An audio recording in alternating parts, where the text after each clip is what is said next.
New year night میں کیا ہوتا ہے؟ نمبر 1 موسیقی حرام، گانے باجے حرام، بے پردہ عورتوں اور مردوں کا ناچنا گانا حرام، بدقسمتی کے ساتھ شراب حرام، حتیٰ کہ لوگ ان راتوں میں جوا کھیلتے ہیں حرام. یعنی اتنے سارے حرام کام اس ایک رات میں ہوتے ہیں. اے غافل مسلمان، کبھی سوچا یہ کیا تو کس چیز کا جشن منانے جا رہا ہے کہ جس چیز کا جشن منانے کے لیے تجھے گناہ میں ملوث ہونا پڑ رہا ہے، تجھے گناہ میں ملوث ہونا پڑ رہا ہے. آج ہم کہتے ہیں ہمارا دین اسلام ہے اور ہم یہود و نصارہ کی پیروی بھی کرتے ہیں.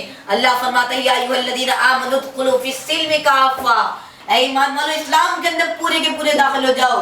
ولا تتبعوا خطوات الشیطان، اور شیطان کی قدم پہ قدم نہ رکھو.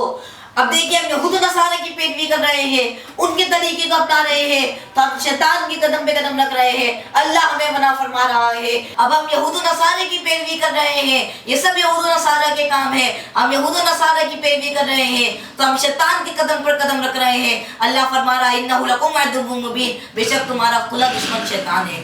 یاد رکھیے گا کہ ہمیں اسلام کے اندر پورے کے پورے داخل ہونا ہے. میں اس پر کلام نہیں کرتا بے دینوں کے مذہب میں یہ بات جائز ہے یا ناجائز ہے، لیکن آئی اسپیک ایز اے مسلم. میں ایک مسلمان ہونے کی حیثیت سے بات کر رہا ہوں. ارے جن کے پاس کوئی قانون ہی نہ ہو، جن کے پاس کوئی دستوری نہ ہو، وہ قومیں یہ تمام چیزیں کریں تو کوئی تعجب نہیں، مگر جن کے پاس رحمت للعالمین کا قانون موجود ہو، جن کے پاس حضور صلی اللہ علیہ وآلہ وسلم کی حدیث مبارکہ جیسی عظیم نعمت موجود ہو، جن کے پاس قرآن جیسی عظیم کتاب موجود ہو، اگر وہ مسلمان نیو ایئر نائٹ میں شراب میں مبتلا ہو، وہ مسلمان نیو ایئر نائٹ میں ہوائی فائرنگ میں مبتلا ہو، وہ مسلمان نیو ایئر نائٹ میں موسیقی میں مبتلا ہو، وہ مسلمان نیو ایئر نائٹ میں 1 ملین بائک میں مبتلا ہو، وہ مسلمان نیو ایئر نائٹ میں ناچنے گانے میں مبتلا ہو، وہ مسلمان نیو ایئر نائٹ میں بے پردہ عورتوں اور مردوں کے ساتھ ناچنے گانے میں شمار ہو، تو اس پر تعجب ہے، تو اس پر تعجب ہے. 31 دسمبر کو ہماری نظریں گھڑی پر ہوتی ہیں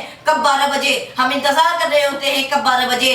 کاش ہم ایسا انتظار کریں کہ ہم درود شریف کی تصویر لے کے بیٹھ جائیں اور انتظار کریں جب 12 بجیں گے میں فوراً 2 رکعت رب کی بارگاہ میں نفل ادا کروں گا، میں رب کی بارگاہ میں نفل ادا کروں گا تو ہم اس سے ثواب بھی ملے گا، اس سے فائدہ بھی پہنچے گا. اپنی زندگی کو غنیمت جانیے اور اللہ کے حضور سجدے میں گر جائیے گا اگر آپ چاہتے ہیں اپنے لیے بھلائی، اگر آپ چاہتے ہیں اپنے لیے عافیت. تو آج کے دن سے اصلاح کا یہی پیغام ہے، یہی درس ہے کہ نیو ایئر نائٹ میں تمام حرام چیزوں سے بچیے اور اپنی زندگی کو غنیمت جانیے اور اللہ کے حضور سجدوں میں گریے. اللہ پاک سے دعا ہے کہ اللہ پاک ہمیں نیو ایئر نائٹ میں تمام غلط چیزوں غلط خرافات سے بچنے کی توفیق عطا فرمائے اور ہمیں تیری بارگاہ میں سجدے کرتے رہنے کی توفیق عطا فرمائے. نیو ایئر نائٹ میں تیری بارگاہ میں قرآن مجید کی تلاوت درود شریف پڑھنے کی توفیق عطا فرما یا ارحم الراحمین. یا اللہ نیو ایئر نائٹ کو یا الہ العالمین ہمارے لیے ذریعہ نجات بنا دے. یا ارحم الراحمین خوب اس میں عبادت کرنے کی توفیق عطا فرمائے اور یا الہ العالمین اس مختصر سے کلپ کو سمجھنے اور اس کو دوسرے تک پہنچانے کی توفیق عطا فرمائے. آمین. بجاہ نبی الامین صلی اللہ علیہ وسلم. وما علینا الا البلاغ المبین.